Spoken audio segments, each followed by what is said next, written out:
noite. Espero que vocês estejam bem, não é? Como passaram o final de semana? Estudaram muito esse final de semana? Eu acredito que sim, né? Então, veja só, pessoal. Hoje nós vamos ter aula de biologia, tá bom? Vamos, de primeiro momento,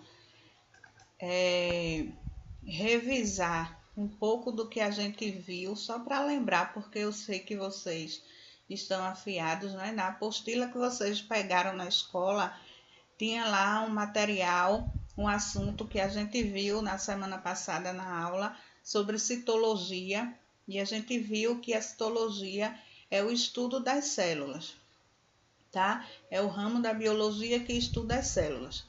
Vimos também que as células elas podem ser divididas em dois tipos, que são as procariontes e as eucariontes. Aí a gente viu, tá vendo a ilustração aí de lado, tá? Das células eucariontes e procariontes. Vimos também que as partes principais da célula são a membrana, o citoplasma e o núcleo celular, tá bom? Nas células eucariontes, a gente ainda encontra as organelas, tudo isso a gente viu na aula passada. Depois desse assunto, de tudo que estava relatado lá, tinha umas atividades. E eu recebi no privado de algumas pessoas, né? Já a resposta, muito bem, valeu todo o esforço, toda a dedicação, muito obrigada pela atenção de vocês, tá bom? Em estar retornando, dando um retorno daquele assunto. Então, hoje a gente vai fazer uma correção, ver, comparar as respostas, eu acredito que estão iguais, porque vocês acertaram, tá certo? Mas só para a gente deixar registrado essa correção, lá na atividade, a primeira questão diz assim: a biologia celular ou citologia é a parte da biologia responsável por estudar o funcionamento das células e suas estruturas. Analise as alternativas a seguir e marque aquela que indica corretamente o nome do pesquisador que denominou essas estruturas funcionais dos seres vivos de célula. Então, lá no nosso assunto, no iniciozinho, a gente viu um nome de um rapaz, tá? De um cientista, que ele denominou o nome de um pedaço de cortiça que ele viu lá no microscópio, e quando ele olhou pelo microscópio, ele viu, né,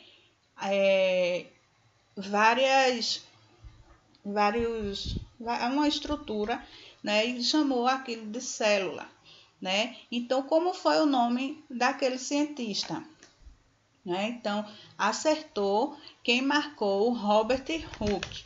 Lá no texto, logo no iniciozinho, né, diz assim: o nascimento da citologia e a invenção do microscópio são fatos relacionados. Em 1663, Robert cortou um pedaço de cortiça e observou ao microscópio. Ele notou que existiam compartimentos, e esses compartimentos ele denominou de célula, tá bom? Então, quem marcou a letra D acertou. Na segunda questão, temos lá: a teoria celular pode ser resumida atualmente em 3 pontos principais. Analise e marque a alternativa que não apresenta uma afirmação relacionada com essa teoria. Letra A: todos os seres vivos são formados por uma ou mais células. Todas as células são formadas por membrana, citoplasma e núcleo. As células são unidades funcionais dos organismos vivos. Letra D: uma célula só pode originar-se de outra célula. Então, acertou quem marcou a alternativa B, porque nem todas as células são formadas por membrana, citoplasma e núcleo. A gente viu que temos os exemplos das bactérias, né? Elas, nas células que compõem as bactérias, não possuem um núcleo, tá? O núcleo celular. Então, não são todas as células que são formadas por membrana, citoplasma e núcleo, tá? Umas têm, outras não. Passando para a terceira questão, que diz assim: costuma-se dizer que as células são formadas por membrana, citoplasma e núcleo. Entretanto, não são todas as células que apresentam um núcleo definido e delimitado por membrana nuclear. Viram o que a gente viu na pergunta anterior, não é? Baseando-se nisso, o mais correto seria afirmar que todas as células possuem membrana, citoplasma e material genético. As células que apresentam núcleo definido são chamadas de... Lá no assunto também temos os tipos da célula. E a gente viu que as células podem ser de dois tipos, procariontes e eucariontes. E logo depois a gente viu a principal característica de cada uma. E a gente viu que as células procariontes são as mais primitivas e possuem estruturas celulares mais simples. Esse tipo celular pode ser encontrado nas bactérias. A principal característica da célula procarionte é a ausência da carioteca que delimita o núcleo celular. Então, as células eucariontes, as células procariontes, elas não têm a carioteca para delimitar o núcleo, né? Então, a gente já está vendo que não é a letra D, né? Então, é a letra C. Se a gente viu que a célula é formada por dois tipos, eucariontes e procariontes, a gente já elimina a letra A, a letra B e a letra E, né? Só resta a letra C e a letra D. Aí a gente viu na questão anterior que na célula procarionte aí não tem a carioteca que vai delimitar o núcleo, ou seja, ela só tem a membrana, o citoplasma e um material genético, não é? Que compõe essa célula.